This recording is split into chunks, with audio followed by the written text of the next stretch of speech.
español. No se sientan perdidos, no se sientan intimidados, agarran el lenguaje que prefieren. ¿De acuerdo? So I'm going back to English. I hope you will be able to understand my British accent.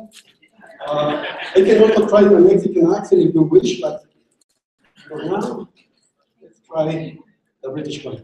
So this is going to be a talk more informative than formative, because for this first session, remember that we are having a second session tomorrow. For this first one, my intention is to give you a broad view of that, the important things in modern topology. So after this session, you will have a good view of modern topology and of the most important things, the most important problems that we are facing in our quest to understand the evolution of the universe.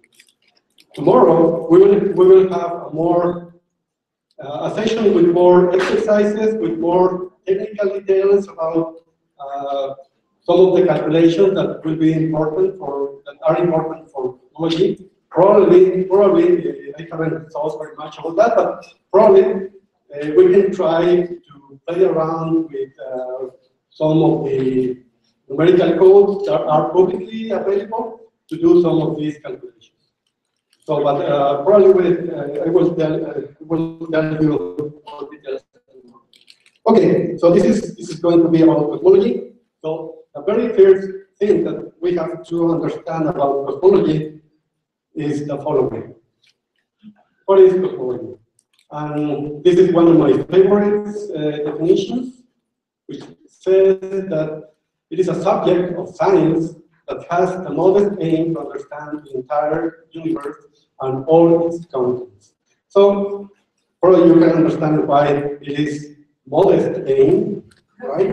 Because it wants to understand the entire universe. And when you read this statement here, the entire universe, it is a literal one. It is the complete universe that we want to understand. And it is not only the entire universe in space. I mean, I'm not referring here to the extension in space, but I'm also referring to the extension in time, because we also want to understand the evolution of this universe in time. So it is a very difficult task.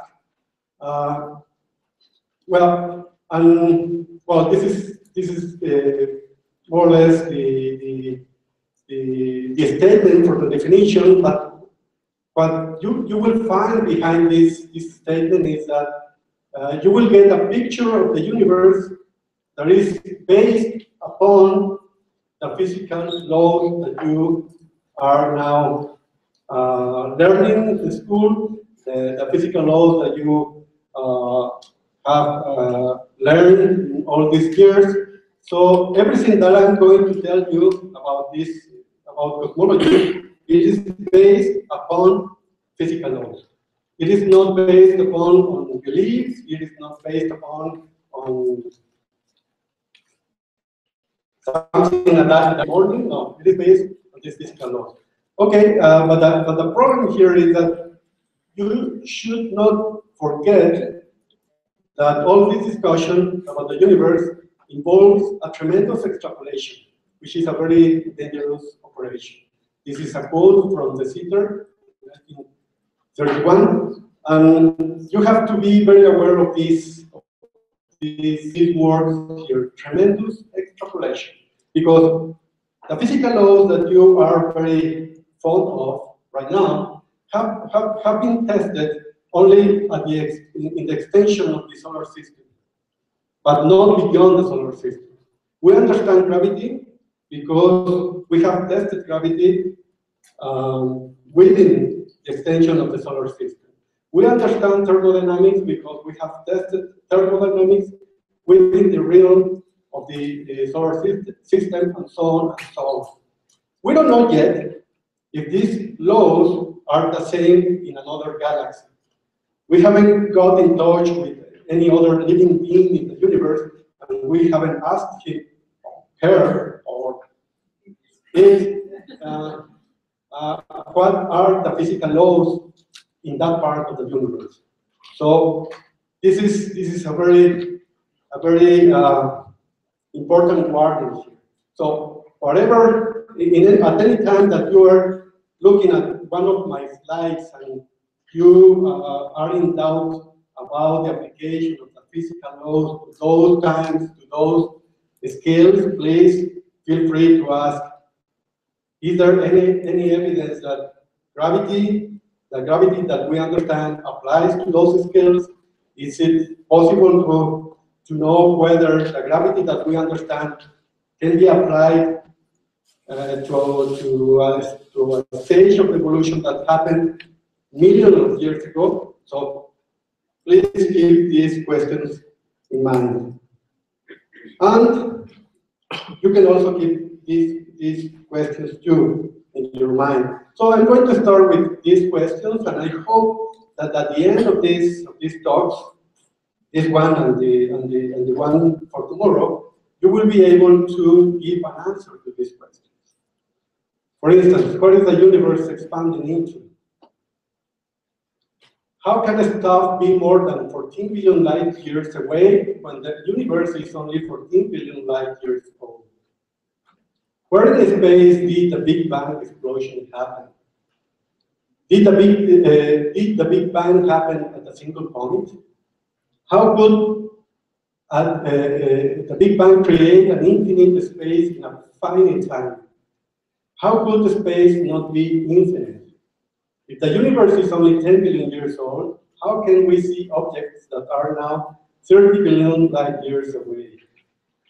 Don't galaxies receding faster than C-violent relativity theory? Are galaxies really moving away from us, or is space just expanding? Is the Milky Way expanding?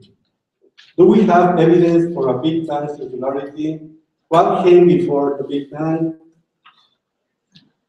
Should you feel insignificant?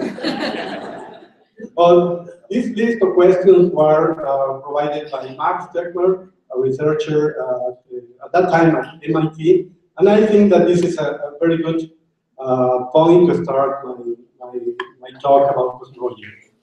Do you have any questions about these questions? Do you already have, sorry? What will be the answer for all those questions? Okay, that's the aim of this two talks. So I hope that you will get the answers after. So you will have to stay here in order to get these answers. Sorry. Yeah. What's the difference between number 2 and number 7? Number 7. Yeah, they are more or less the same. Except for the age of the universe.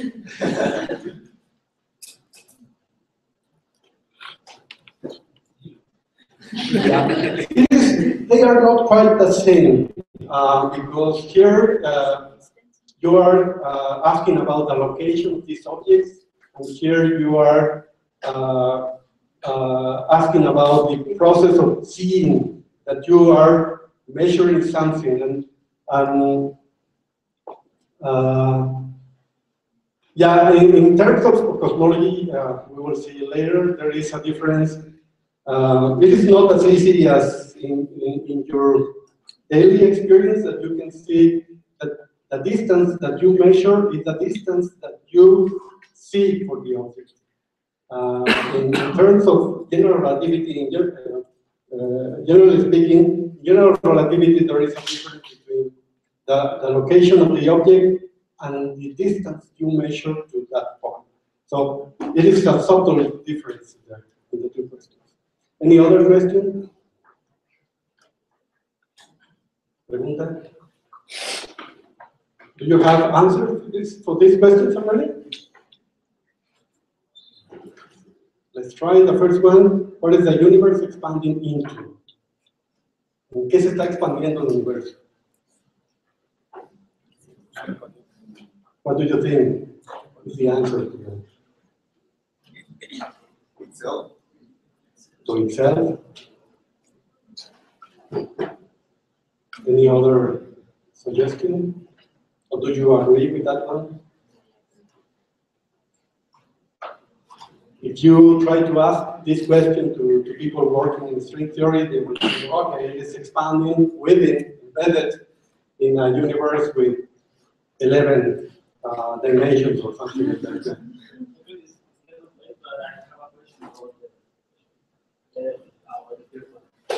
What does it mean universe? Everything that exists and have existed up to this point. So everything that you can think of that have ever existed, that's what I mean for universe.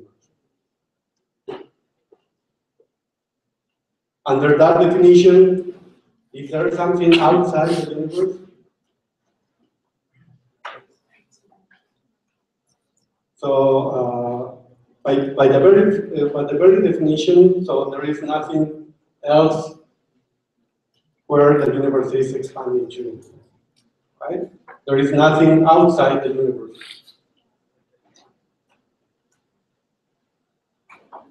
Any other question before going forward?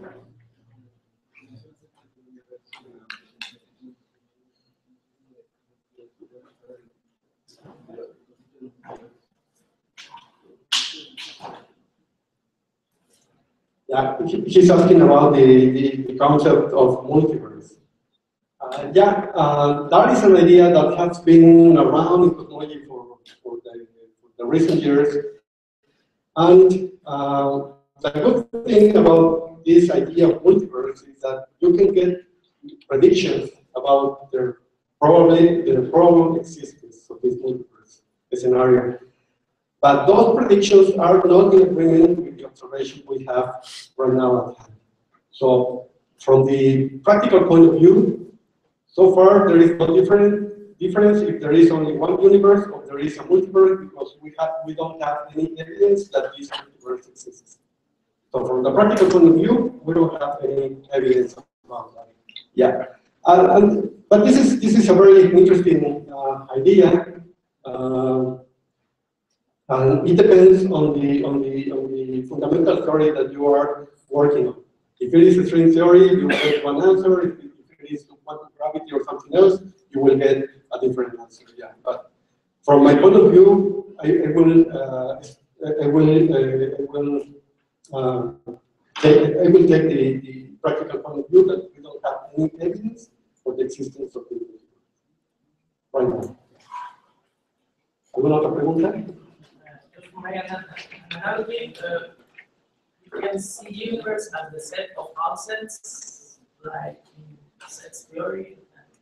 I don't know. Offset. The universe, we can see it as a set of that contains offsets, and that in math we have a lot of strange things.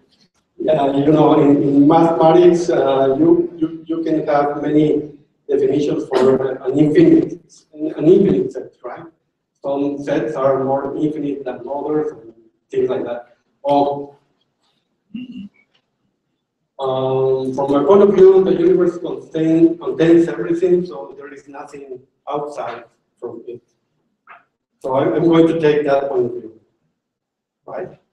Even if it were a universe with 11 or probably 26 dimensions, that's what I will call the universe. And there is nothing outside that. Probably it is something outside our 4 dimensions. But we cannot see that because we are 4 dimensions beings here. If we were 11 dimensions gods or human beings, we will be able to see outside the 4-dimensional space-time that we are living now. Right? So I hope that you have already understood the difficulties that we in cosmology have about this definition, that we are trying to understand everything. right? And you are now facing these difficulties already. Any other question? Remember that I'm not in a hurry, right?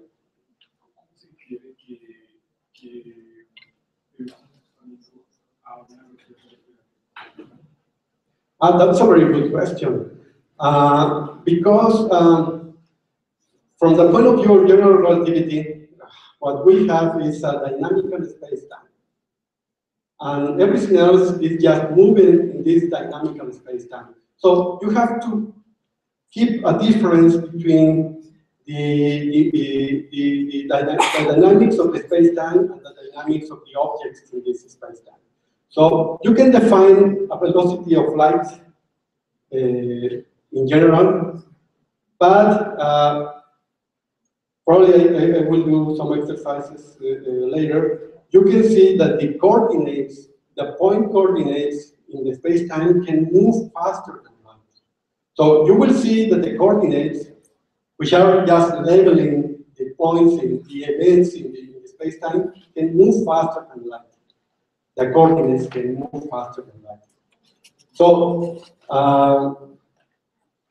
we will see later that we can think of galaxies as fixed in the space-time, and if the coordinates are moving faster than light, so the galaxies can move faster than light too. We'll do a very simple exercise later, so that you will be able to understand this. Any other question? Something else that troubles you about this?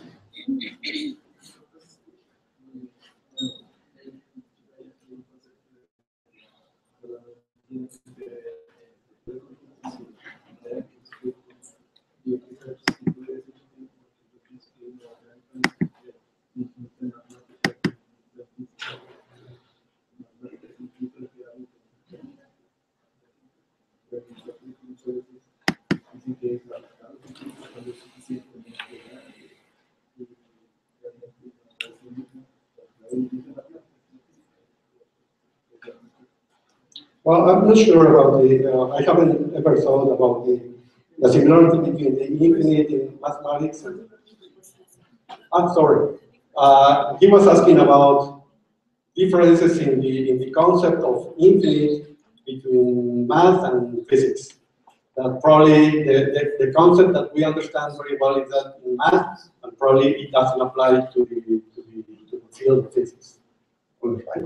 Okay, so the point here is that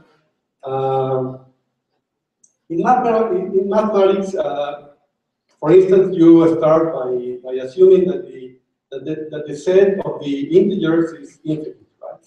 And probably later you can prove that the set of all reals is larger than the set of the integers, right? So you say that the real numbers are the set of real numbers are larger than the set of the integer numbers, right? I'm not sure if you try to apply the same to physics, and imagine that you will be able to give an integer number to every object in the universe.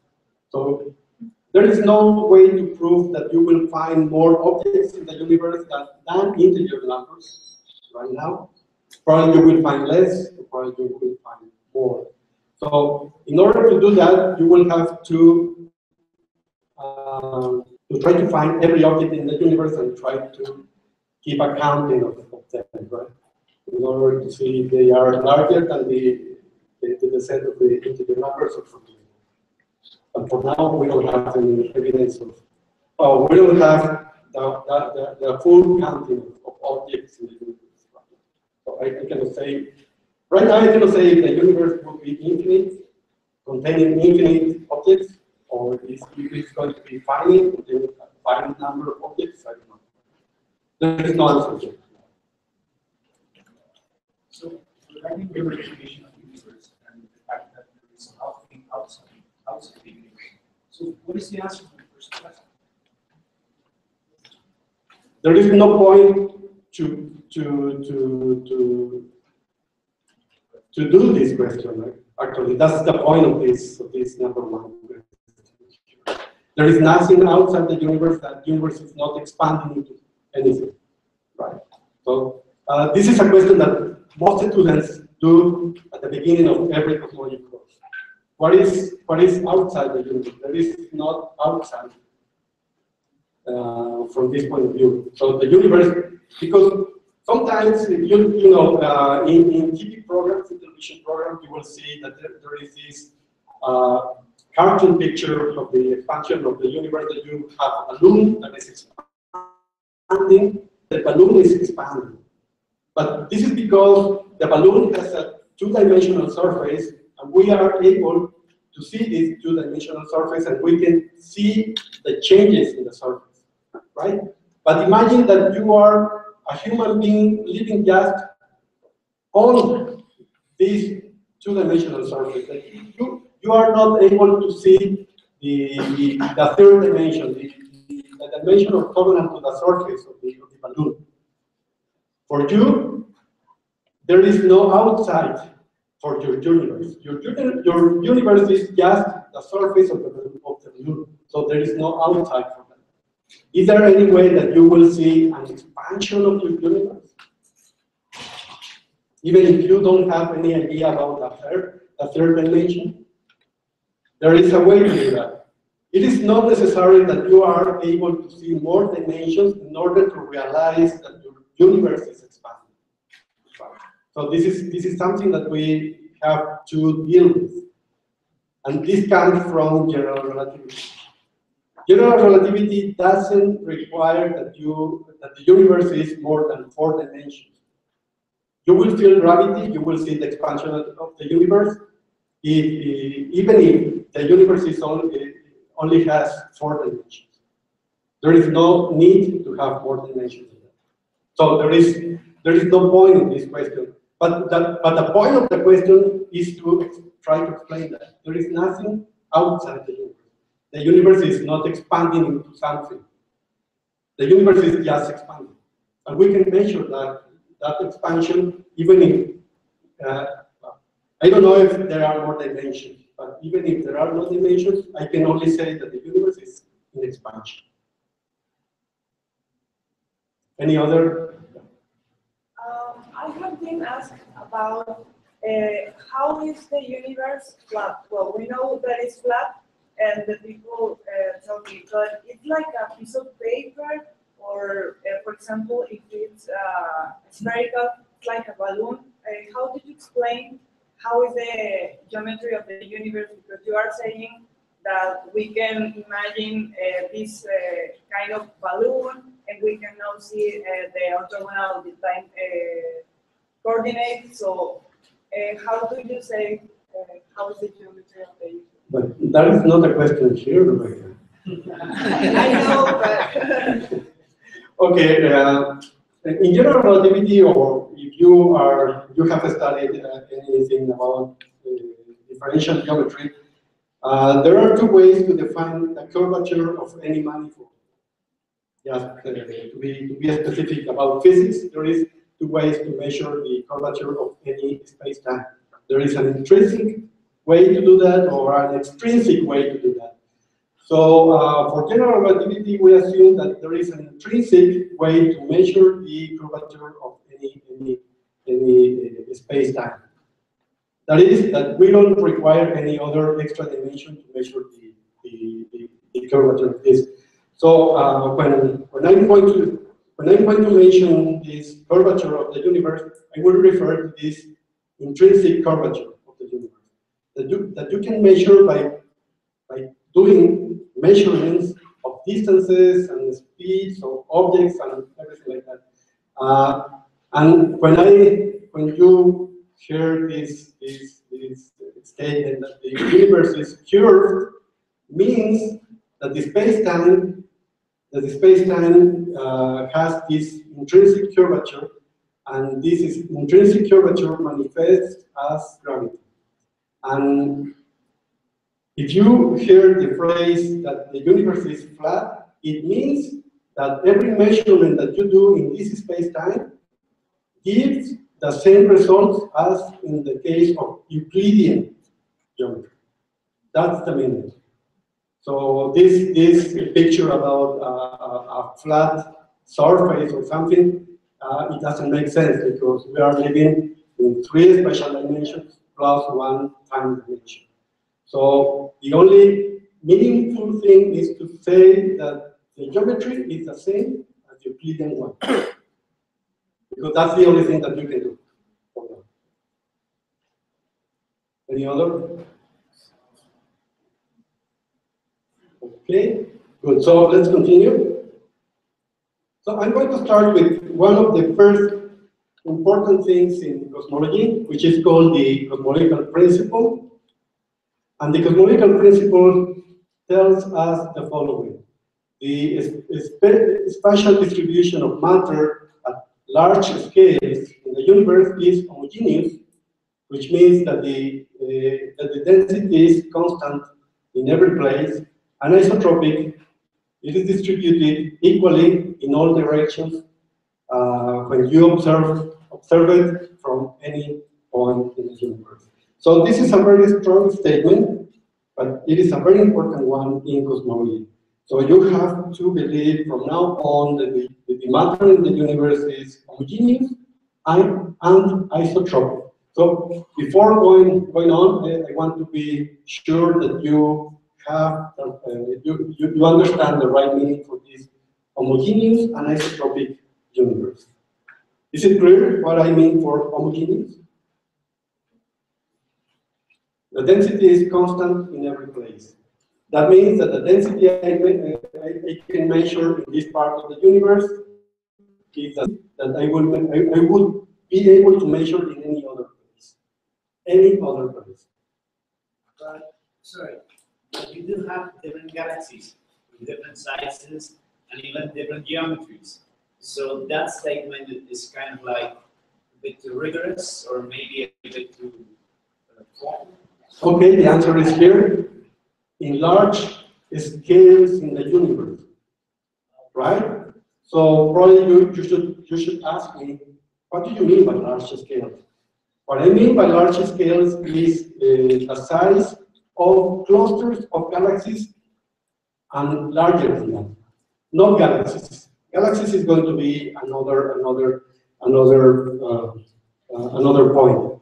But if you take the universe and you try to measure in this large volume of the order of the size of a cluster of galaxies, you will measure the density there, and you take another large volume and do the same. You will find that the density in these 2 volumes is the same. And what would you then define by how many galaxies in general could you say there's a cluster? So that the density would be, or at least the same. Yeah, in this case, I'm thinking about clusters with around galaxies. And they will have around the size of 100 megaparsecs, of 100 light years in radius. 100 million light years in radius. And how accurate would be that measurement? Because we are talking about distances that are really far beyond what we could say that's the normal, even for cosmology. Right. That's a very good question. We know the average density in the solar system already, right? But beyond that, we don't have a direct measurement of the density, right? But to the rescue comes one important theory in modern physics, which is general relativity, which says that matter creates gravity, and whenever you find gravity, you can be sure that there is matter in there, right? So we cannot measure the matter directly. We cannot take patches of the universe and try to count all galaxies on Earth, something like that. But we can measure gravity by some means. We can measure gravity in the universe, and from that we can extrapolate to say that we can also measure. We are also measuring the density in the universe. We will see that later. But sorry, but then that density involves matter and dark matter, because you're measuring gravity. It involves everything, yeah. But I'm not sure, but I think it's different than from the density you measure in our soul. When I say density, I'm referring to energy density in the relativistic sense of the word, that you are measuring all, any kind of energy in there, and you are just having the average on this point. Well, I'm not just referring to the protons, neutrons, I'm also referring to electromagnetic waves, neutrinos, and any other kind of energy that you can measure. Because you know, gravity is colorblind. It's the only interaction that is felt by any kind of matter or energy in the universe. So if there is gravity, there is something in there. Some kind of energy is present to produce this gravitational. Okay, so any other question about homogeneous and isotropic? He has already posed a very interesting question. How can we measure the densities in different patches of the universe? That's a very good question. And another good question would be that the distribution of matter is the same in all directions from every point. This is kind of easy for us because we can try to see the distribution of matter around us, right? Here on Earth. But what happens, but here the definition demands that this is the same in any other galaxy in the universe. So there must be an intelligent being in another galaxy, and he is saying exactly the same, that the distribution of matter looks the same for him, for her, for it, as it looks for us here on Earth.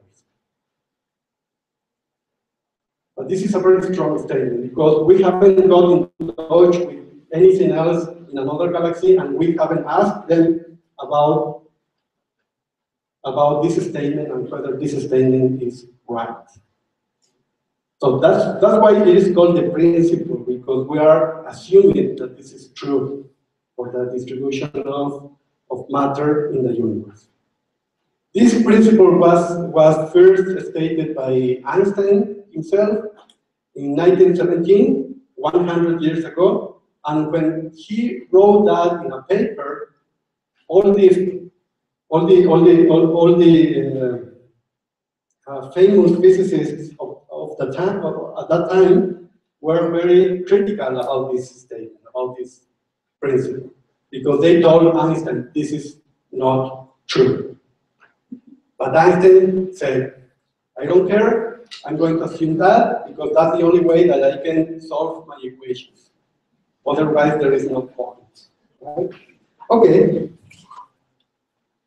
So there are two things behind this cosmological principle. The first one is the Copernican principle. We know this principle for many years now, that the Earth doesn't have a special location in the universe. Well, Copernicus thought about the position of the Earth, but here we are thinking now about the position of the Earth within the universe. And that it is only necessary to see the isotropy of the matter around our location here. So if you try to sum up these two principles here, you will find that this implies these two principles here imply homogeneity on large scales. So this is more or less the answer to a previous question. How do we know that this cosmological principle is correct? Well, what we have to do is to believe in this principle, the Copernican principle. Do you believe in that? Do we have any special point, any special location in the universe? Okay. Okay, so you believe in this. Do you believe in this one? Do you think that we have already observed, measured, that the matter is distributed isotropically around us? Because this is more or less a matter of belief. Here is something that you can try to measure. if this is going to be true, so the these two statements is going to give you that the universe is also homogeneous. So yes, it is possible to measure the isotropy of the matter distribution around our location in the universe. And this has been done by the measurement of the so-called cosmic microwave background. This is the black body spectrum of the cosmic microwave background. The blue line here is a theoretical expectation for that black body, and the experimental points, the observational points are here, but the error in the measurements is smaller than the width of that curve here. So it is a very, very nice measurement. And because this is exactly the curve of a black body, means that the distribution of these photons, microwave photons around us, is isotropic. So think for a little bit. If the distribution of photons were not isotropic, that would mean that the gravity around us in the universe is not isotropic either, right? But this is isotropy and momentum. What do you mean by that? Momentum space, it's wavelength. Wavelength, yeah. Yeah. But this is arbitrary in a way. Okay. Yeah. Okay. Let me be more specific.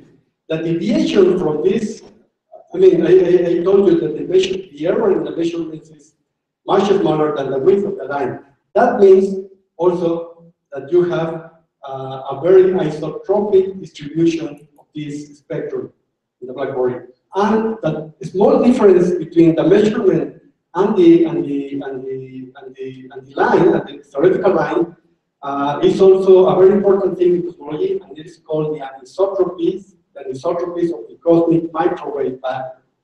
But these anisotropies, you were referring to that, these anisotropies are very, very tiny, very, very small. We will talk about them later.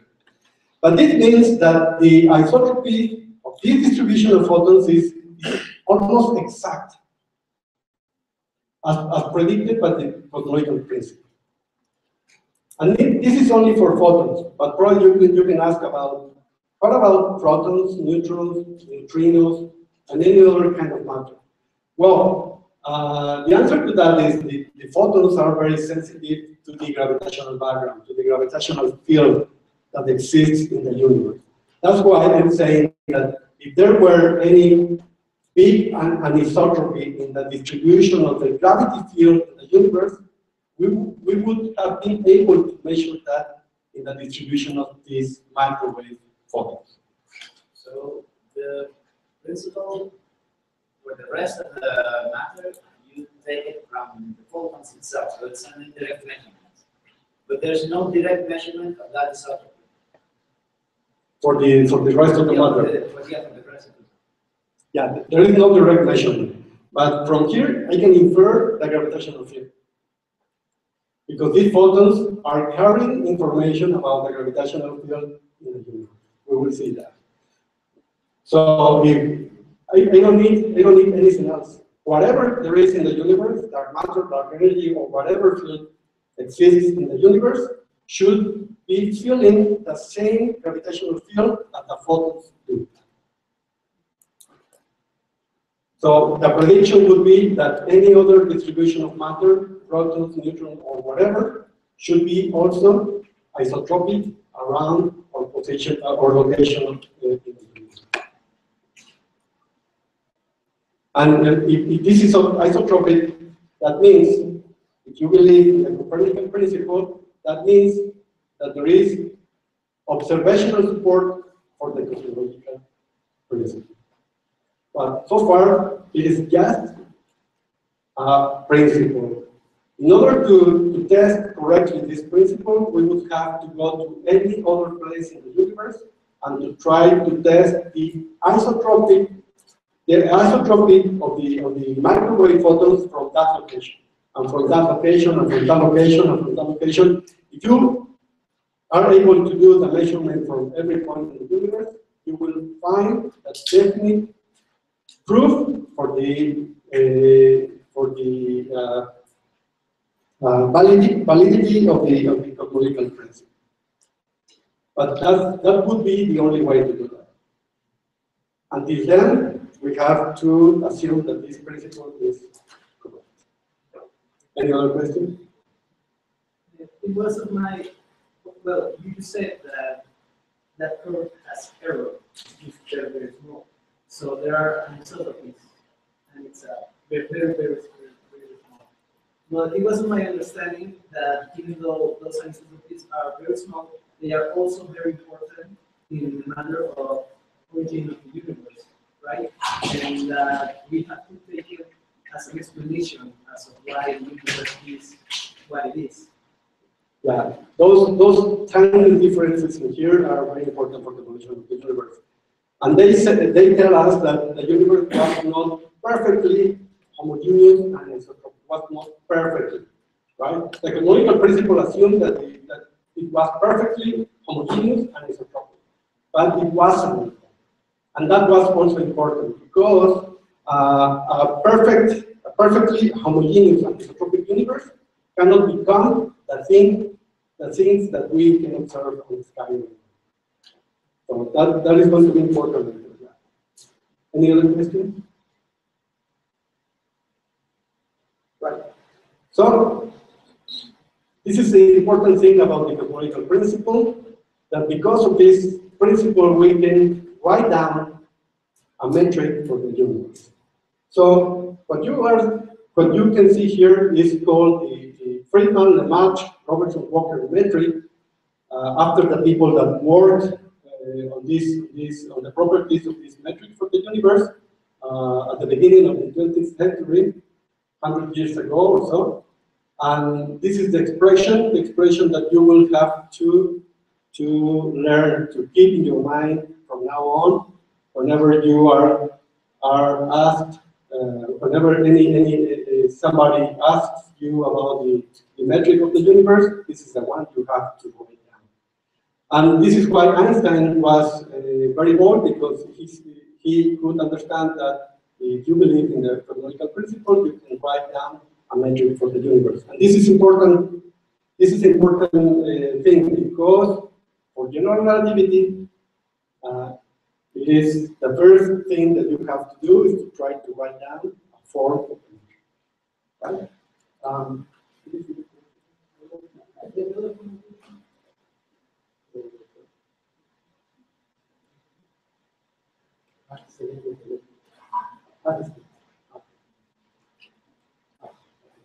That's it.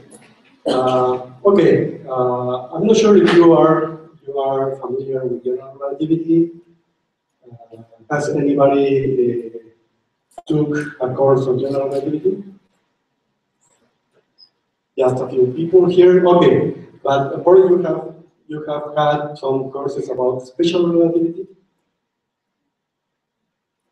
More or less. Okay. Right. So this is the standard form for a metric, or this is called more formally the line element for the universe.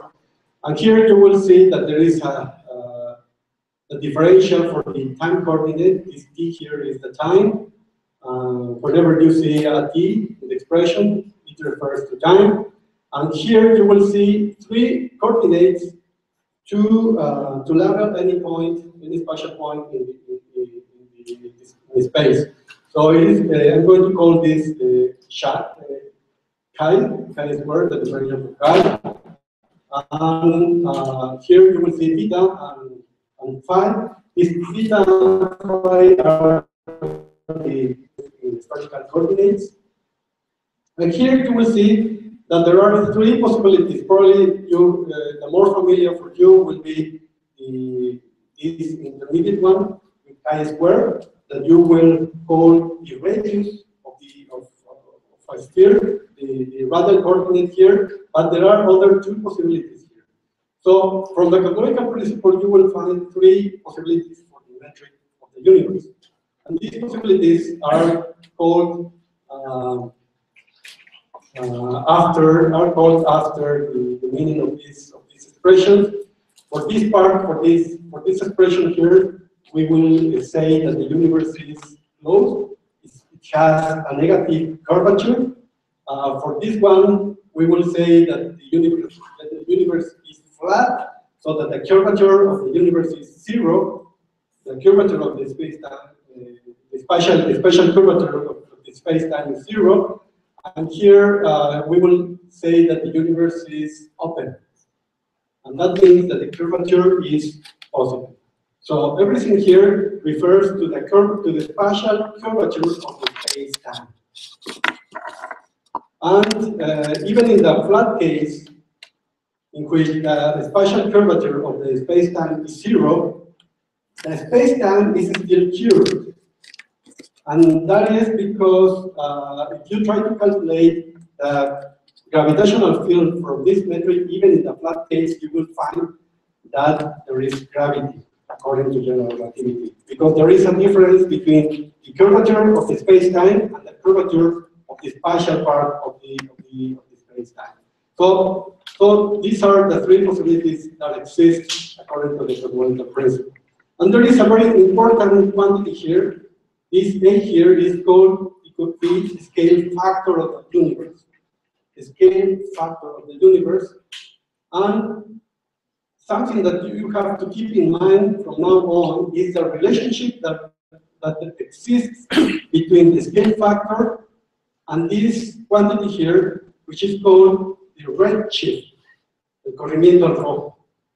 This redshift you can measure for any radiation coming from any place in the universe, and this redshift in radiation is directly related to the value of the scale factor, by this relationship here. So if there is any measurement about the redshift of radiation coming from somewhere in the universe, you will be able to measure these scale factors here. According to the current measurement,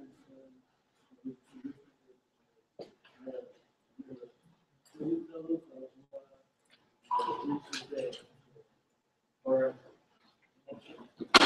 For the scale factor. Of these three possibilities,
And this is very important because if you can detect this redshifted light coming from different parts of the universe, the theory says that this redshift is a direct evidence for this scale factor, right? So imagine that you can measure a redshift of 1, a redshift of 2, a redshift of 1,000, or a redshift of 10,000 or whatever. What is the consequence for the scale factor if you are able to measure different redshifts?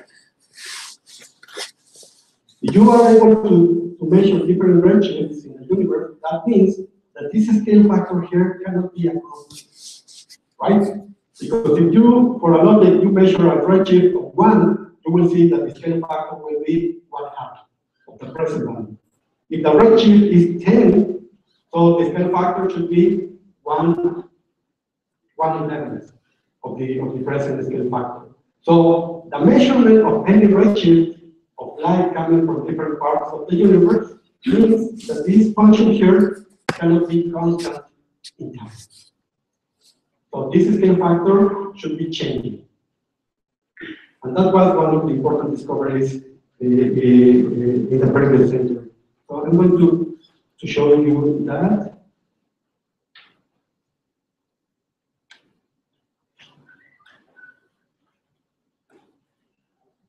Okay.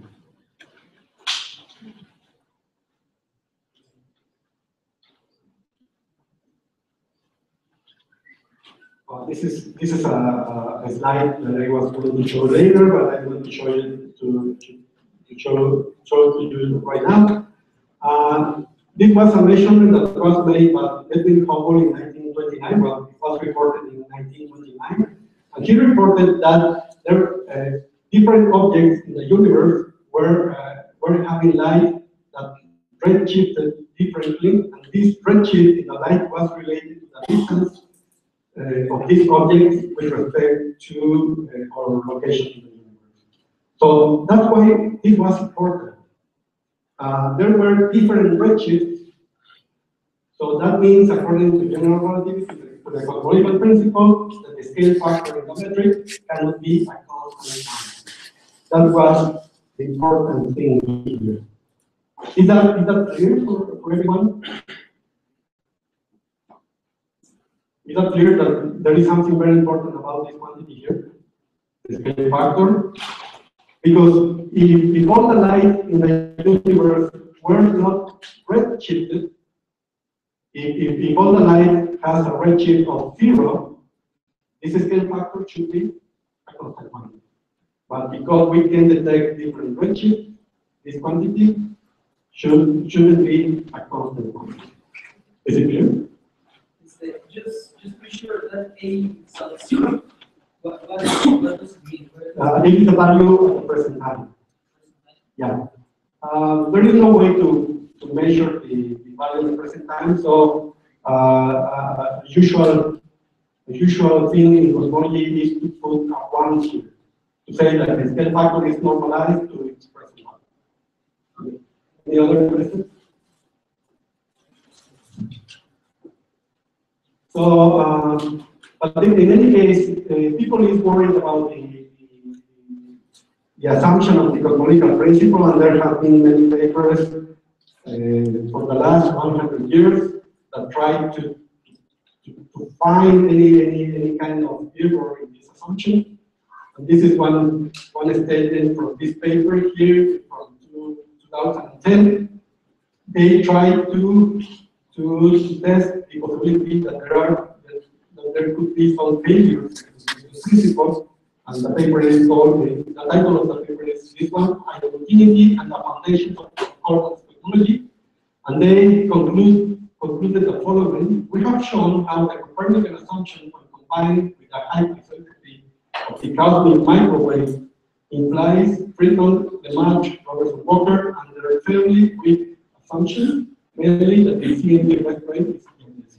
So, if you believe, again, if you believe in the Copernican principle, and you also are pretty sure about the measurement of the isotropy of the photons in the microwave background, these two assumptions are enough to give support to the cosmological principle. So the cosmological principle, yes, it still is a principle, but there is observational support for that assumption. Question? Could you elaborate on that and repeat that the CMU restraint is geodesic? But the photons are moving in the geodesics of the space-time. Yeah, that's an assumption. If the photons are not moving on geodesics, so the photons are not feeling the right, the gravitational field of the universe. Because in the trajectory of geodesic, this is something that comes from general relativity. Everything that moves in a geodesic is free falling, right? So whenever you see a projectile, something that you throw away, it follows a parabolic trajectory. Do you remember that you mentioned that if you throw something away, it will follow a parabolic trajectory? This parabolic trajectory, according to general relativity, is just a geodesics in the space-time under the influence of the gravity. Right? So we are assuming that the photons are moving geodesically, following the geodesics in space. Okay, just to give a closing statement about this, this is a phrase from this from the book of Peebles. And he says in that book that Einstein was motivated by the idea that the universe is not homogeneous, the idea that the universe is not homogeneous and isotropy in the large scale average is absurd. Since the argument has proved successful, perhaps he is telling us something deep about the nature of the universe. So for Einstein, it was nonsense to think about the universe that were not homogeneous and isotropy. That's why he believed in the cosmological principle, and we still believe in the cosmological principle. There have been many other tests. You will find some other papers, for instance, from the Planck collaboration. The Planck collaboration has done the most accurate measurements of the cosmic microwave background. And there is a paper dedicated to this topic in the collaboration. And they find that we find little evidence for non-causality with the exception of a few statistical signatures that seem to be associated with specific anomalies. In particular, we find what we call octopus, again, this is also connected to low observed values of the CMB signal. That means in English or in Spanish that the cosmological principle is a very solid thing. But this is the technical way that you have to report it in this case. But there are no non-causalities in the field that they have measured. In other words, the cosmological principle is a very. Any question? Okay, now that I have convinced you that the cosmological principle is true, let's try to take a closer look at the real argument. So here you will see the distribution of different objects in this cube around observation in the universe. The axes here are given in kilometers per second velocities, but don't be very worried about this. There is a way to make a correction of these velocities into distances. But the Milky Way, the important thing is that the Milky Way is in the center of the cube here, and there are many other galaxies, and this is the distribution of other galaxies around the Milky Way. There is Andromeda, which is the closest one, this is M81, and some other ones. So, do you believe from this picture that the universe is homogeneous and isotropic? Is it homogeneous? No. It is isotropic? No, not at all. This is a larger picture, a larger cube, well, this is not a cube, but it's just a two-dimensional projection. This is larger than the previous one. Again, this is larger than the previous one. Do you believe in the cosmological principle? Is this homogeneous and isotropic? No. And if it is not, so is there something wrong with the cosmological principle? What would be the answer of any good cosmologist to this picture here? What would be the answer to the reason that the universe doesn't seem to be very homogeneous? The scales, these scales are not yet large enough to test the homogeneity and isotropic of the universe. And the isotropic in the local universe, it is not only for the position, but you can see here the velocity field of the different objects. So you will see that the arrows in red means that the object is going away from us, and the blue arrows means that the object is coming towards us. So you will see that some things are expanding and some things are coming towards us. A more elaborate picture is this one. Here are also again the velocity field of the different objects. And again, the local universe is not homogeneous and isotropic. The local universe, this patch of the universe is not yet homogeneous and isotropic. And this is going to be a very important thing later in this talk about cosmology. Because the microwave background tells us that the universe at very large scales is homogeneous and isotropic. But from that homogeneity and isotropy, we have to get this real picture of the universe. So it's going to be very interesting. Any questions? So, you should then later write us that the early universe should have had homogeneous distribution. In the early universe, they didn't follow a Planck distribution. They didn't follow a Planck distribution. No, they follow. The photons were always in the early universe. Yes, the photons were, if they are now in a Planck distribution, in a black body distribution, they were more close to the Planck distribution in the past.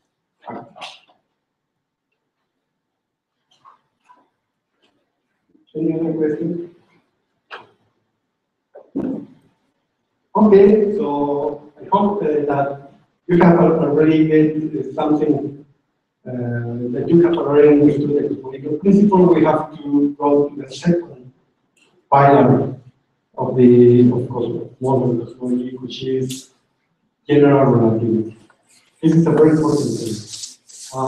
Why? Why is it important? Why do you think that general relativity is important for the universe? What is the reason? Gravity. In which way? Why gravity? Because it's one that goes through all the dominant force in the universe. Okay, gravity is the dominant force in the universe. And how do we connect that to general relativity? How do we connect that to general relativity? Yeah, gravity is the dominant force in the universe.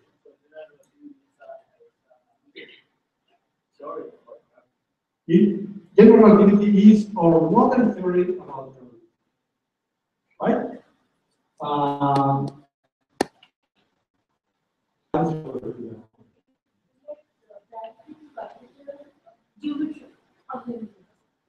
Yes. So under the belief of general relativity, gravity is related to the curvature of the space-time. But and then the general relativity is your only theory right now that we are sure that describes gravity correctly. So There is no other. So whenever somebody asks you about the theory of gravity, you have to forget about this inverse square law coming from Newton. That is not correct. Right? So the only answer that you have to give is general relativity. That's the only correct answer. And that's why this is important for cosmology. So,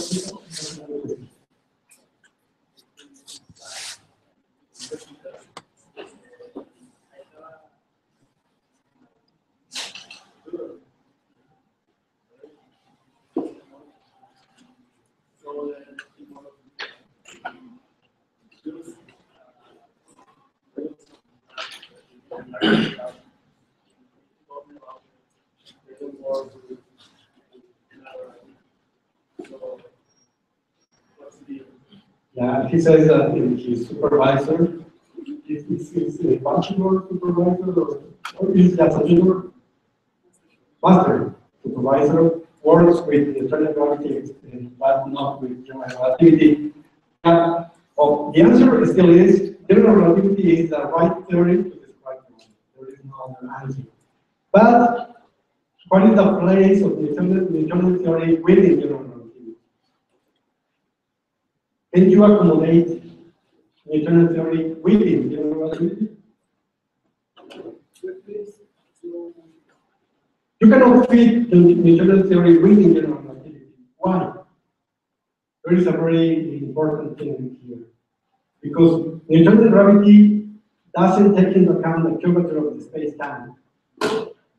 But what happens is what Juan was saying, that if you try to take general relativity and assume low velocities, non-relativistic velocities, low pressure, and low densities, what you get is the same number that you can calculate with the Newtonian theory. It is the same number. It doesn't mean that Newtonian theory is within general relativity. That is not possible because even in the case of low velocities, low pressure, low densities, gravity still is a manifestation of the curvature of the space-time. It always is a manifestation of the curvature of the space-time. In Newtonian theory, you don't have anything about related to curvature. So it is a subtle difference between Newtonian theory and general relativity. That's why your supervisor works with the calculations coming from Newtonian theory, because in that regime, low velocities, low densities, and low pressure, you will get the same number. But if you want to understand the cosmic microwave, you want to understand the early universe, and so on, you have to go to the. Any other question?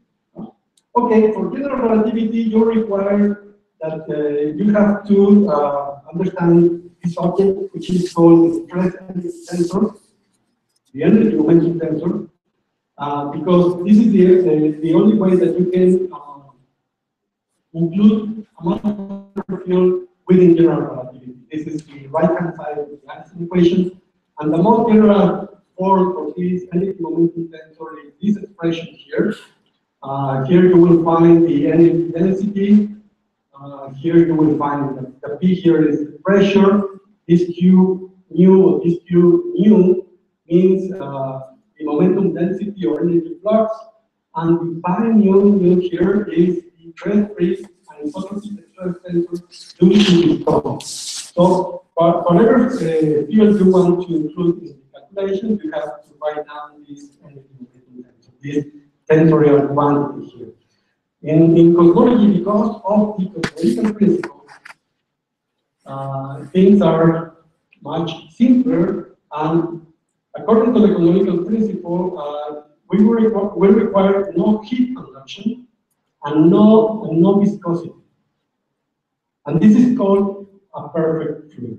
If you take down viscosity and heat conduction, you will find a simpler expression here, and this is the energy momentum tensor for a perfect fluid. So the cosmological principle is a very good thing because everything becomes simpler. And from now on, I'm going to talk about this perfect fluid here, which is just described by energy density and a pressure. Those are the only things that I need to describe the matter in the universe. The energy density and the pressure. That is going to be enough. Any questions?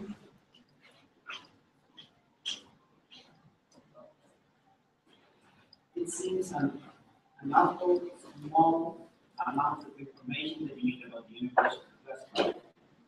But it's a bit difficult for me to just say those who are the only ones, because the universe is composed of everything.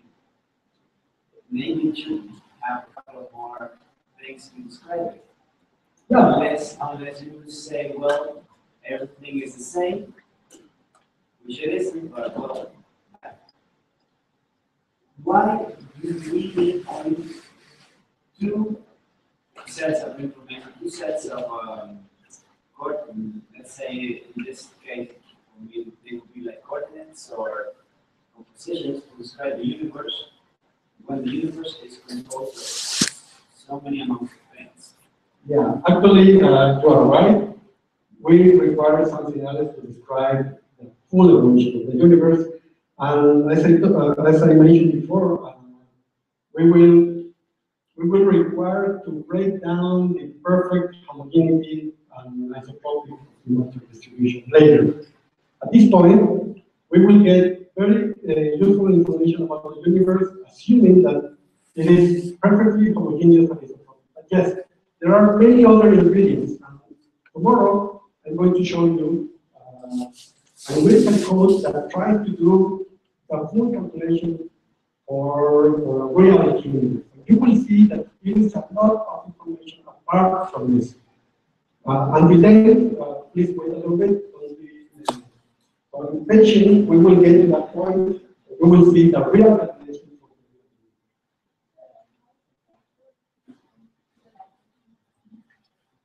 The factor of what?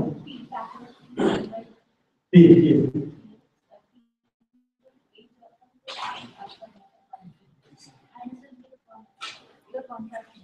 Yes, actually, this is the projection tensor, and here you are actually here one. Yes, yes, this is a contraction. Yeah.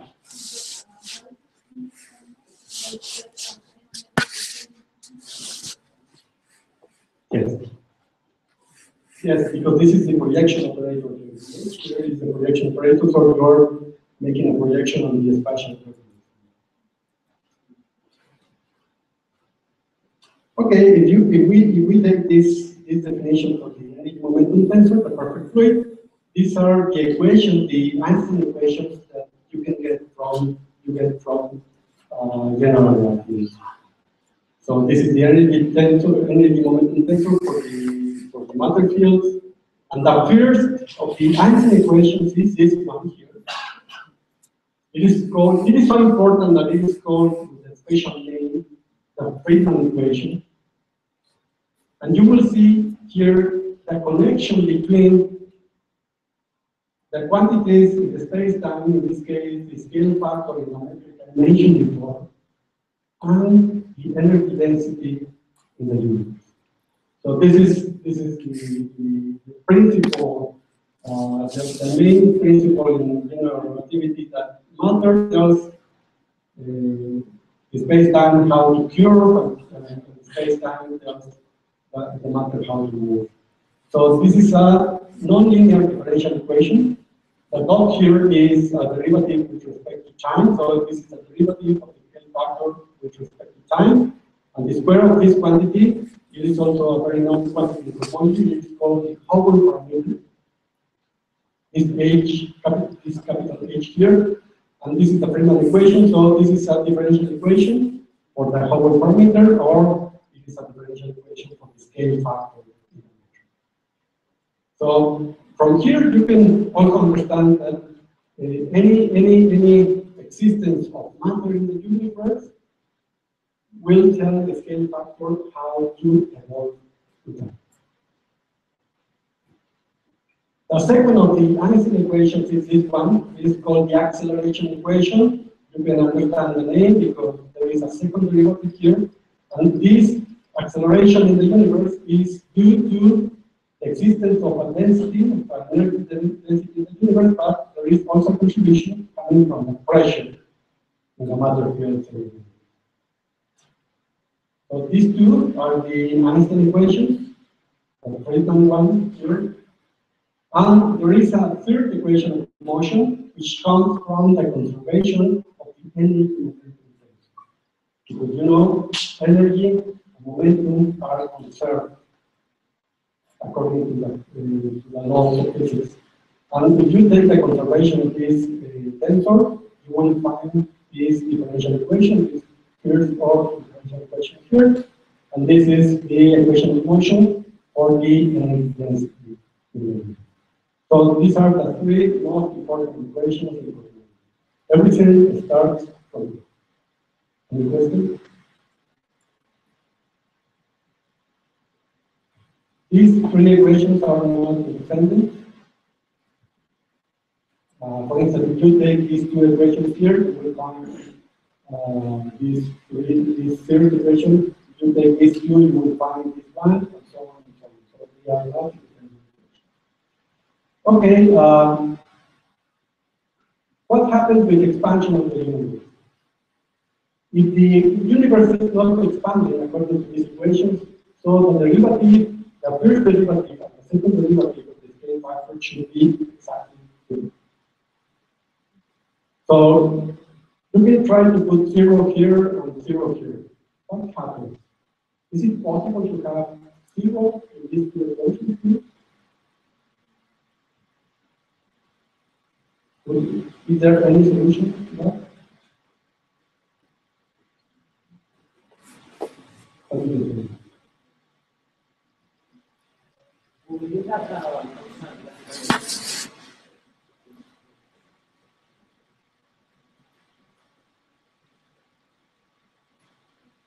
So you can see that it is possible to get a solution to that set of equations. So one possibility for this equation is to have a static universe. There is no expansion, there is no contraction. That's a mathematical possibility, right? But there is also the possibility that the universe will be expanding, that is, that the scale factor is a growing function, or probably that the scale factor is a decreasing function of time. You can see here, observe that there is no difference for an expanding or a contracting universe, because this is square. For expanding universe, this derivative should be positive. For a contracting universe, this derivative should be negative. But because we have a square here, there is no difference. So there are three possibilities: an expanding universe, a contracting one, or possibly a static. So Einstein was very fond of the static universe, and that was the first solution he tried. So he reported in 1917 that there was one possible solution to the Einstein equation, and that possibility was a static universe. But he didn't realize at that time that the mathematical solution was an unstable universe. So mathematically, it is possible to have a static universe, but if you try to do perturbation in that solution, you have the first order solution, and you try to put a perturbation in the solution is not stable. What is the meaning of that? If you have a static universe and there is a small perturbation to that universe, this universe is going to either expand or contract.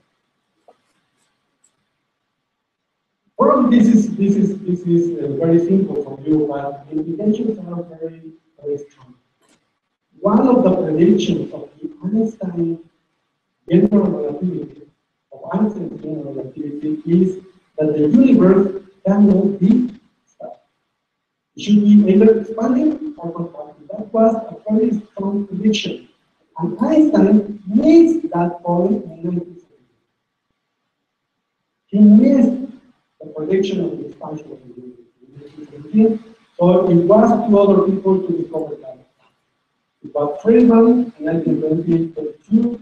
It was the March who followed this solution of the expansion of the universe, and they predicted the part that was later discovered observation. And you can see that's very different from this equation. Any questions?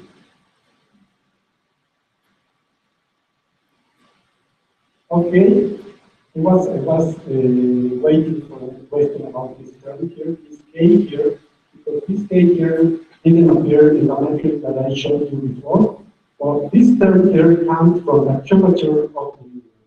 And this K is called the curvature constant of the universe. So another important thing here is that the curvature of the universe also contributes to the gravity of the universe. There is also a contribution coming from the curvature. And this K here appears in the equation. And if you try to write again, to rewrite this equation in another form, try to get this power by the square and carry it to the right hand side, you will write the final equation in this form. I hope that you will be able to solve the calculations in your mind here. And it shows you that this term, this K here, is just the difference between this ratio here, the ratio of the electric density in the universe and the whole particle minus one. So this difference between these two quantities here is just the contribution coming from the curvature of the universe. And this is called the Friedman constraint. Before you can understand why this is a constraint, because it is just the right equation here. It is formally speaking a differential equation, but here it is just behaving like a constraint. So this equation is important because it is telling you one possible way to measure the curvature of the universe. What is that possible way? Try to measure the difference between the two. If there is any way that you can measure the difference between the two, you will find that the universe, or you will find the curvature of the universe. If this is positive, you will find that the K is positive, and you will have a closed universe. This quantity is negative, you will have a negative curvature, and you will find that the universe is positive. But if this quantity is exactly 1, you will find that this curvature should be 0, and then the universe is flat. So I don't have the answers that you told me before, but just trying to think a little bit about this. Would you think that this quantity is exactly 1? Or is it more believable that this quantity should be larger than 1 or smaller than 1? What do you think? Is it more likely to have happened in the universe? What is your intuition? What are the facts? Sorry? Is it exactly 1? Any other opinion? Sorry? Equal or larger? Equal. Can you hear this? Yeah, but just try to imagine, if this is 0, this is going to be always, this quantity is going to be always. If this quantity is different from 0, this quantity is going to change, because this quantity on the right hand side changes.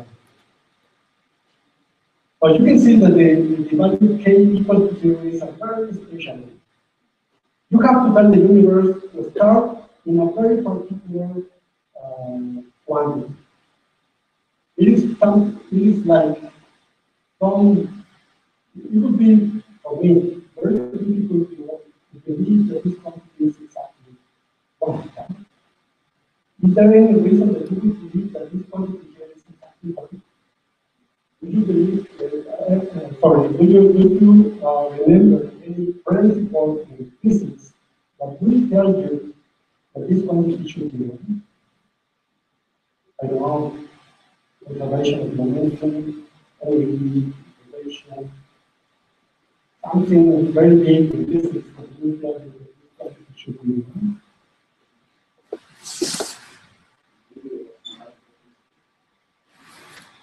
Maybe the canonical principle, what do you think about that? We saw earlier that the canonical principle only tells you that there are three possibilities. That this case should be positive, negative, but the canonical principle itself cannot decide about the quantity value of this case. It only gives you three possibilities. Well, you will see that this quantity is equal to 1 is a very special condition. It is so special that Einstein even believed in it. So he thought that the most likely value of this quantity should be equal to 1, because 1 is a very special value. But probably this quantity was 100 or 1 million. It was more likely that 1, right? So I still believe that this case here was positive. And he thought about a closed universe, a universe with a positive curvature. And he was very fond of that. Okay.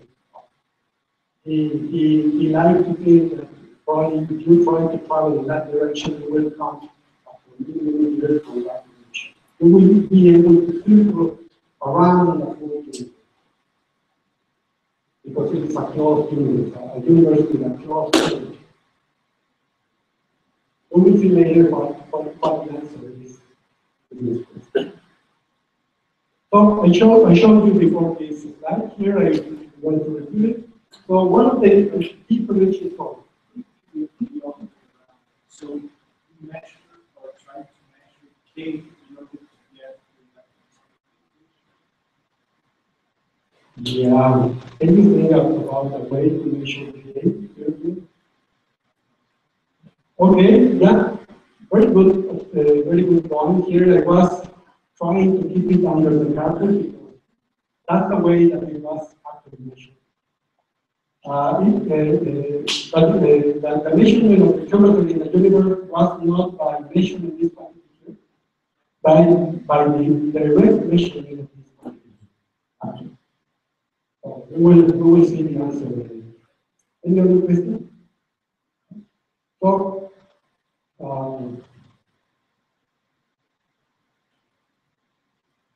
So, general relativity is a theory, is a modern theory of gravity, and then one of the key predictions for general relativity in the case of a homogeneous isotropic universe is that the universe should be an expansion or a contraction. So, what was the answer to that dilemma? Was the discovery of the expansion of the universe. So it was very important. Hubble in 1929 reported that the objects, different objects, are receding. So they are moving away from rotation. And so this was called the expansion of the universe. It is not in contraction, it is in expansion. And it was predicted at general relativity, although it was not predicted. Well, he had already discovered general relativity, so he had many things in his pocket already, so it wasn't very important. But this is, well, here there is a warning here. At that time, Hubble reported these observational points that you see here in the point line. And with these points, he could calculate that the present parameter, Hubble parameter, was this quantity here, 500 kilometers per second over the parsec. And that was that everybody was excited about the expansion of the universe, but this value here was problematic, was troublesome for Hubble, because this value here means that the age of the universe is less than the age of the sun. Well, this was a problem, right? How could it be that the universe was younger than the sun? That cannot be possible. The problem was that these values here were not correct. This observation of quantity. If you try to do a correction of the point, you will get something like this here. So there is a correction in the velocity of the objects and the distance of the objects, and you will get something like 70 meters per second over megaparsec. And with this value, the universe is older than the sun. Well, everything is fine. Because there was some trouble, but it was because there were the measurements were not made correctly. That's why Einstein was very able to do the measurement. He was more there was one quote from Einstein that there is any discrepancy between theory and observation, probably the observation were incorrect. So it was a thing. Okay, any questions?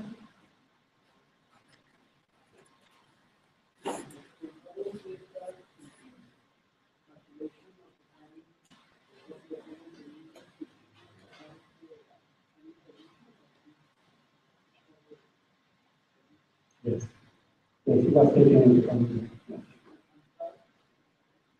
Actually, we are going to do some exercises. I have some 10 or 15 minutes left. Questions. Okay. So let's do a couple of exercises about this. This is a Feynman equation. Let's try to write down an expression for the age of the universe. So for the sake of simplicity, I'm going to consider that k is equal to 0. That's for the sake of simplicity. If you take the Feynman equation, you will find this.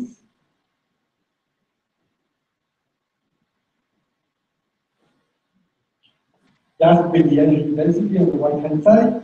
From this, we can write down an expression for the age of the universe. So what we have to do is just to this is dA over k squared. I'm going to write down the draw here. This is going to be a1g dt, but here I have to write down the square root and square root here. Right? Is it correct?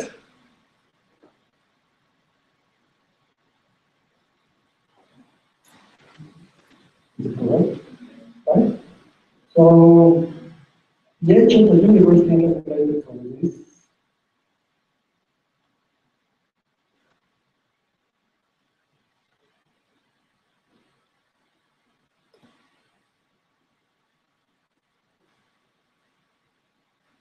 Okay, so this is an integral equation here. I can try to calculate it from 0, the start of time, to the present time, here. And here, what are the limits of the interval? From 0 to 1, because I'm going to do an normalization from here. And this is an expression to calculate the age of the universe. So I'm going to do some manipulations here.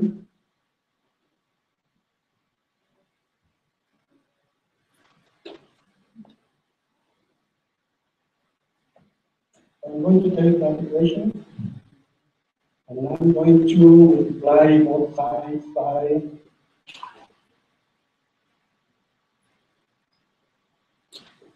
h naught. H naught is going to be the present value of the whole. If I do that, I can write it down as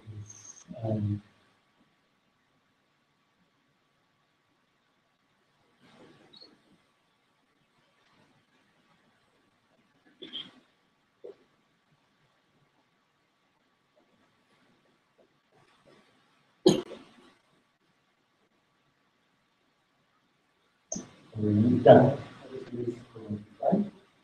Try to verify that this is correct. I just multiplied everything by H1 everywhere. Okay, so this is a very interesting equation because it is telling you that this product here, each of the universe multiplied by the present value of the Hubble parameter should be this integral here. So what you need to calculate is quantity, this integral here is the expression of the but forget about that for now. The important thing is that this integral here is something of the order of the unit. Always. It is something like 1/2, 1.5, or something like that. It is not 10, it is not 1 million, it is something of the order of the unit. So, in any calculation that you do in general relativity, you will find that the h of the universe is something like inverse h now. And here, sorry, I'm forgetting about the speed of light. It is going to be times something which is recorded as 2. And this quantity here, don't forget, is something that is coming out from the internet. So that's why it was important for cosmologists to do a good measurement of the Hubble parameter. And for the Hubble parameter, I'm referring to this relation. So if the Hubble parameter is not very large, the age of the universe is small. If it is small, if the Hubble parameter is small, the age of the universe is large. For instance, we can write down the value of 70 units per second of the party.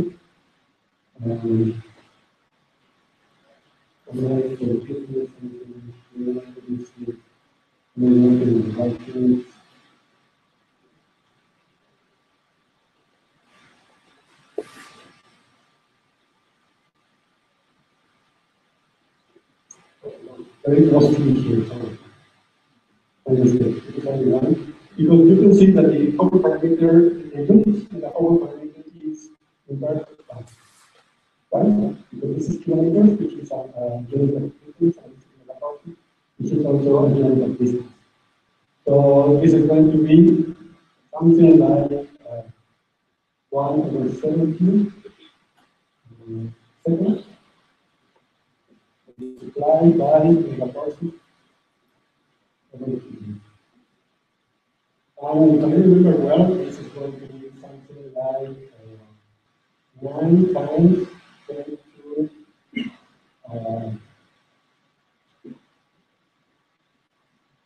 9, 5.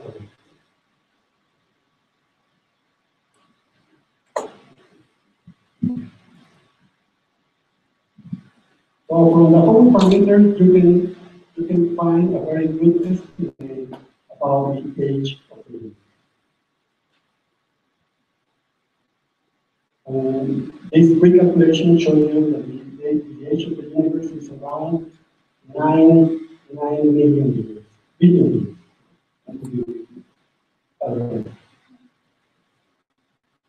The exact number requires that you have an exact measurement of the Hubble parameter and the exact measurement of the universe. So at the time of Hubble, people was aware that this integral here was of the order of 2. So they knew a way how to calculate or to make an estimation of the age. And this comes from, if you look in a little bit about it, this comes from the cosmological principle theory. Because it was the cosmological principle that tells us that the Einstein equations should be given. Any questions on this? There is a second calculation.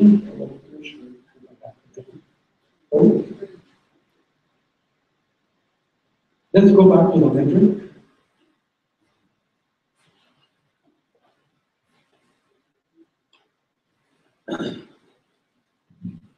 So there are no questions here about the relation of the universe. I hope that you are amazed that you have met the equation, the right equation to calculate the age of the universe. Okay? You have already in your notes. Please remember, you know, this is something that you can tell your grandchildren. Right? Okay, let's go back to the metric. I'm going to do a very quick calculation.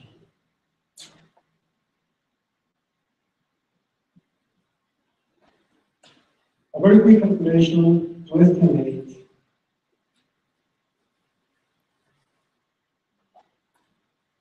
the velocity, the speed of light in an expanding universe. Okay? So let's start with the special relativistic expression in two dimensions. So now, of the same symmetricity again. This is the relativity, and in order for you to get the speed of propagation for light, you will have to do this equal to 0. And you will find that dx over dt squared is equal to 1, and that means that the propagation here plus minus 1. Sorry, I'm using units in which the speed of light is 1. Sorry for that. But if you think that c is squared here, you will find c squared here, and you will find c here. Right? And you can do a space-time diagram here, t and x. And this shows you that the light is going to propagate along these trajectories here, which is a very well-known light cone for the propagation of light signal, right? Here I'm just using again units in which the speed of light is 1, so this angle here is 45. Because this is the slope of this straight line. Did you remember this kind of thing from your okay. You haven't had any course on special relativity, or this is something that you are going to learn very quickly. So the propagation of light in the space-time is just along straight lines. Okay, let's go back to the metric here for the metric.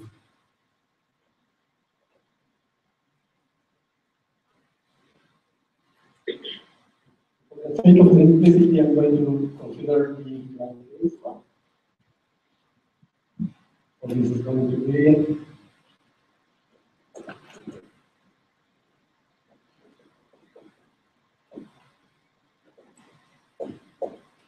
right. There is a small change because of the appearance of the scale factor.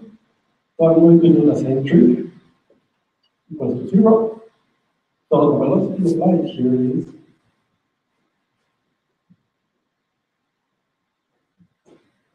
Sorry, because is it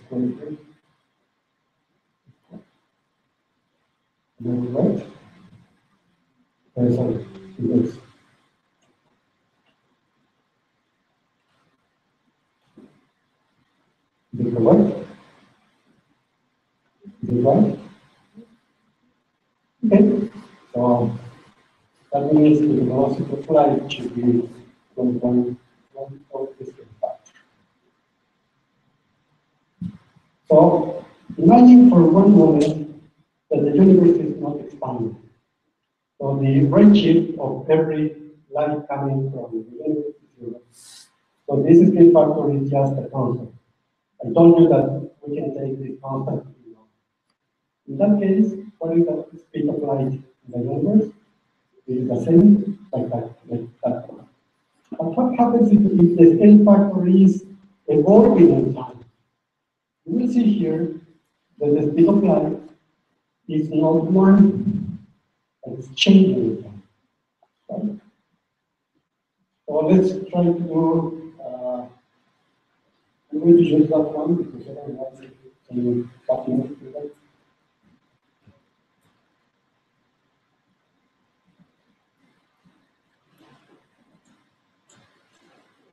So just to finish, this is the spatial relativistic expression here.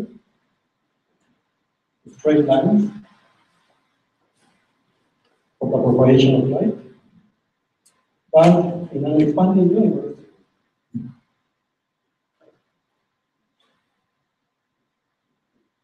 I hope you are able to see this. Right?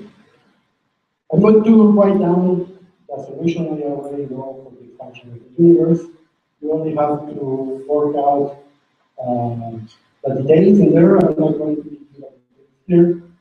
But the equivalent expression to this is going to be something like this.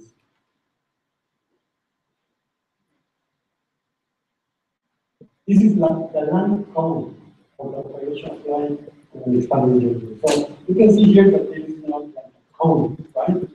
But it's a thing of the cone, light cone for propagation. So there is a very interesting difference between the two pictures. I want to tell you one is this feature. Here, the light is propagating, and so in time, it is propagating to any possible value of the x-axis. So if you give the light enough time, it is going to reach any position on the x-axis, right? It is going to propagate for the full unit. Is it correct? Okay. What happens here in the other picture? In the other picture, it happens that the light cannot go beyond this point. Because this is an asymptotic behavior. And so even if you give the light enough time to propagate in the universe, it is not going to go beyond this position here. And in the same way, there is going to be another galaxy here.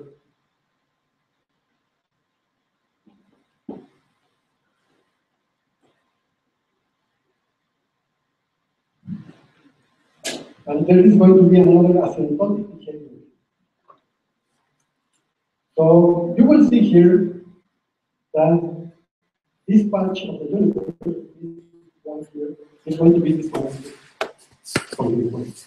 So the light coming from this point is never going to reach any of the points in this part of the x-axis. And the other way around too.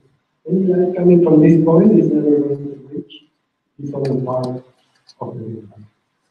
This is something that appears to be happening in the reality.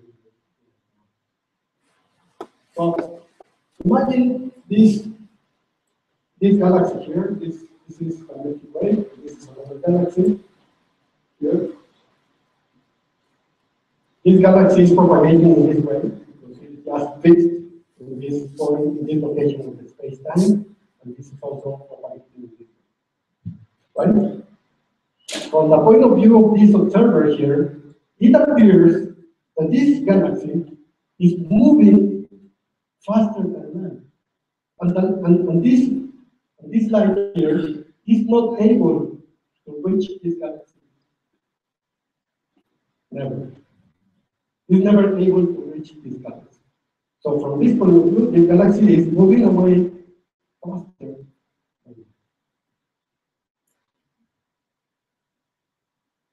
And why is that? Because of the behavior of the scale factor. And what determines the behavior of the scale factor? The energy density. Right? So it is possible because general relativity allows it to have objects that are moving in this expanding universe faster than light. But you have to understand that phrase in terms of this. Because the space-time is moving, is expanding itself. Not the objects, the space-time. The galaxies are moving with the space-time. And the light is moving in this expanding space-time. And according to this picture, the light is not able to reach all the galaxies. There will be galaxies that it is not going to reach, to never reach. Is it clear? Questions? I hope that you are troubled by this, that there is something that the light can reach. Okay, so there are some questions.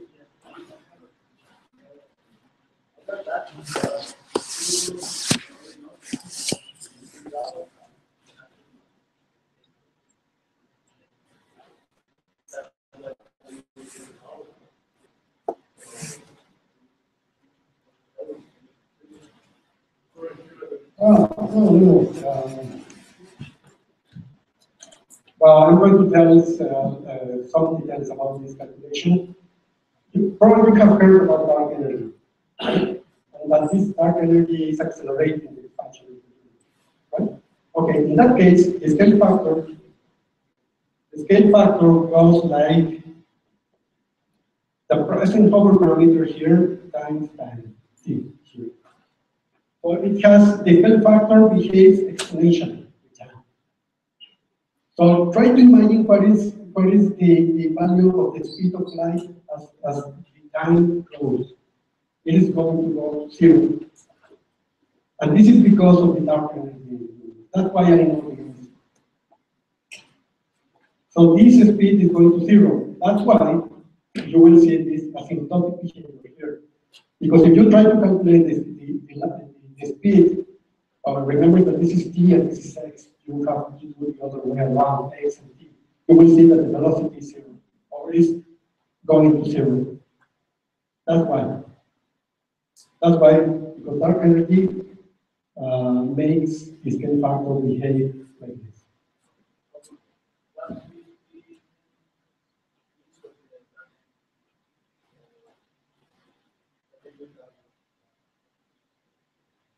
Oh. Actually, we don't have a direct measurement of dark energy, but we do have a direct measurement of the behavior of the scale factor. And the scale factor right now is very close to this function. That's why we can say that probably in the future this is going to happen. Okay, here. Yeah, you mentioned that from the point of view of the galaxy on the right, the one on the left would be faster than the speed of light. But if that were the case, isn't it that if the other one was moving faster than the speed of light, we wouldn't be able to measure it or detect it? Oh yes, by means of an electromagnetic signal, that we are not going to be able to measure the existence of that galaxy. Yeah, you are right on that. And yeah, or causal region or connected region within the universe is going to be just this region. So there will be parts of the universe that we are not going to be able to get information. Imagine that the universe is finite. It goes like from here to here. But we can only measure this quantity. So probably the universe is finite, but it is going to be larger expansion of the universe, and we are never going to know by a direct measurement. It's a very exact thing. Actually, I can tell you that what we see right now is probably a bunch of the universe that we will see anytime in the future. So if you know cosmology right now, it is going to be the same patch of the universe that we are going to observe in 1 million years or so. So we are already able to know what we need to know. There was another one. Yeah. I've got 2 questions. So, the first one would be related to the different universes, like one next to the other. In the planet should have all have been connected. Or even at 3.0, it couldn't. Well, the answer is already here. Try to imagine at this time.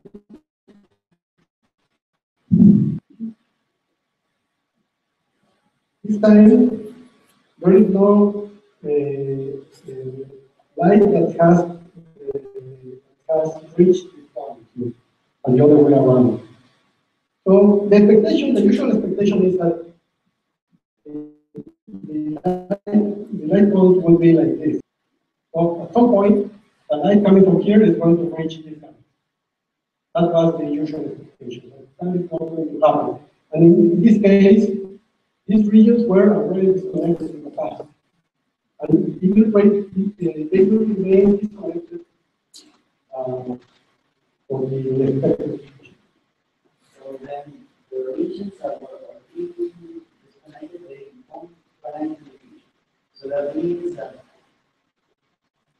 maybe those next universe, I'm calling that those next universes didn't actually ever existed, just what we know right now, and that's it. According to the Cosmology principle, this patch of the universe should be the same as this one. So everything should be the same. Actually, there would be some observable consequences that were true, that it is only our patch of the universe that exists, and there is nothing outside that patch. There will be some observational consequences.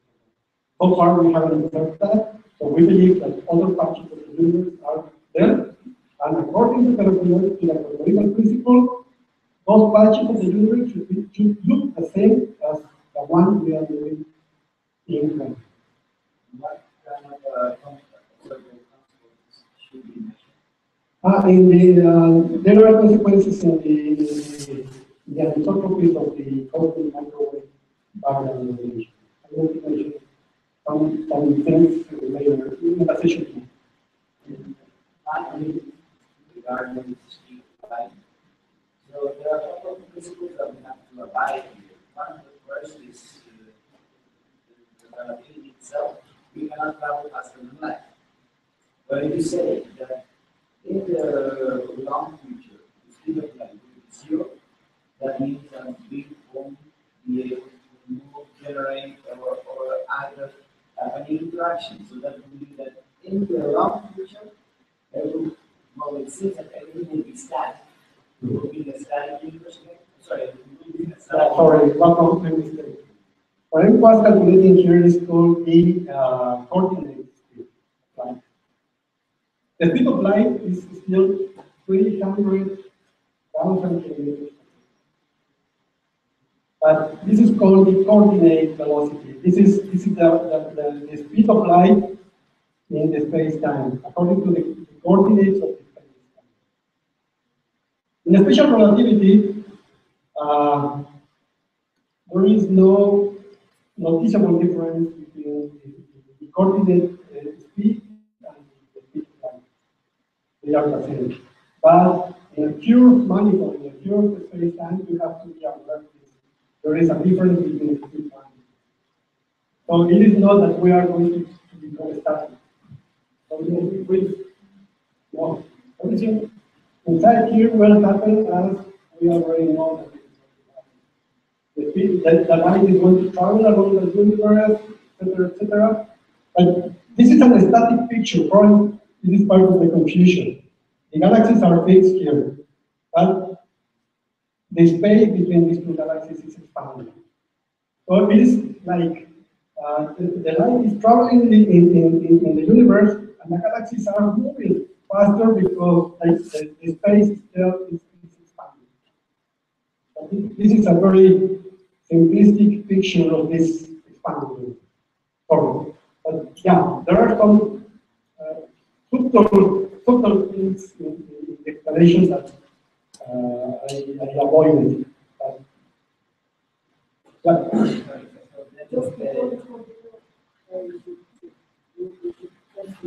before Okay. let's finished with a couple of questions. If you look this big on last week.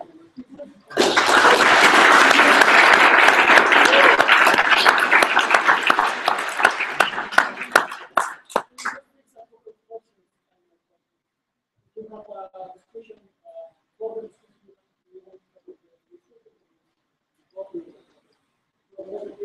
There was another one. At the beginning, in your question, you asked something that said that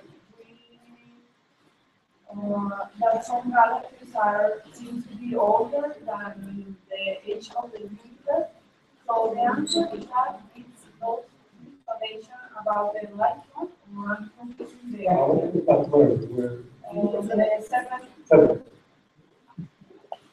or No, but this is the age of the universe and the distance.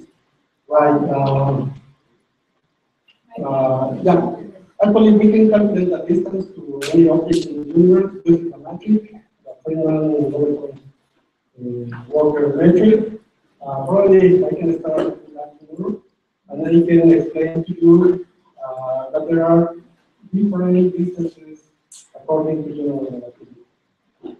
The one that you know that you have to take a code and try to measure the size of the distance of something is one possible definition of distance, but that is not one that we can use.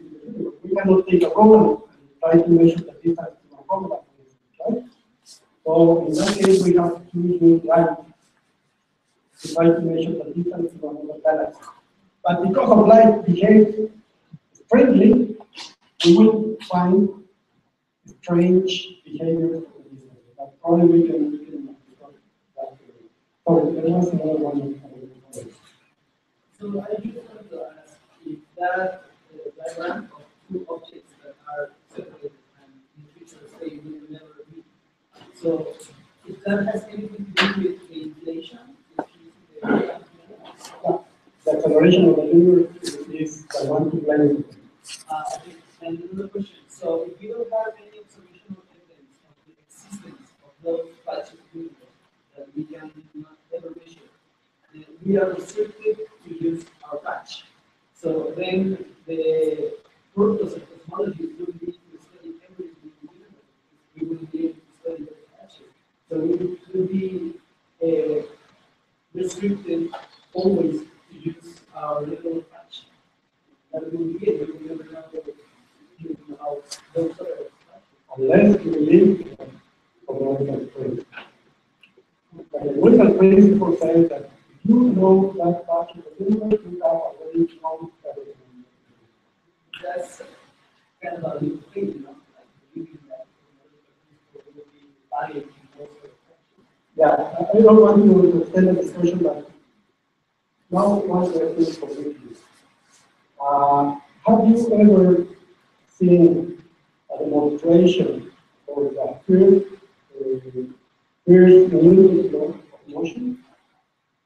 The inertia, the principle of inertia, that if an object is moving at certain speed, it will continue like that, unless there is something any force that is going to change that state of motion.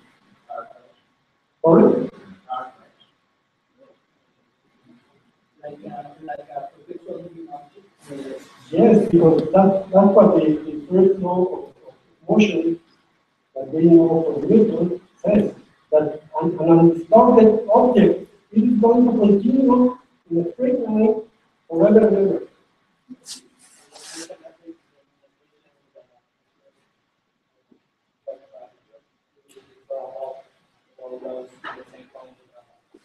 No, the statement is going to move in a straight line forever, like a straight line.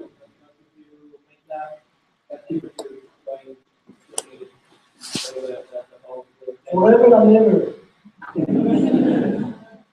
How do you remember the statement of the fifth law of motion? It is going to go in a straight line forever and ever, if undisturbed. That's the statement.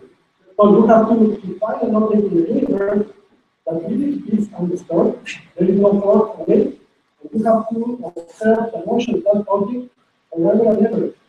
Only then you will be sure that this motion level is correct.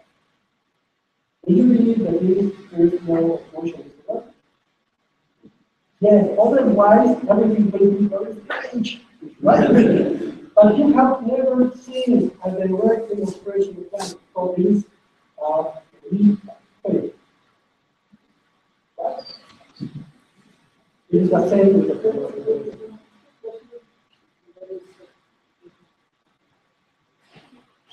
but probably the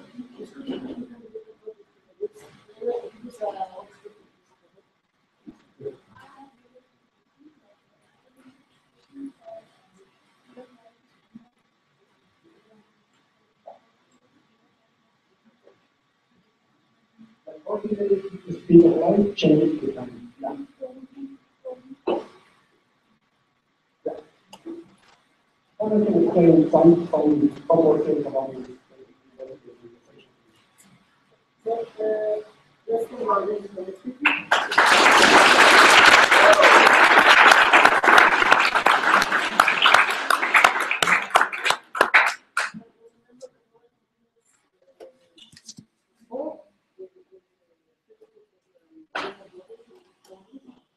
So, you want to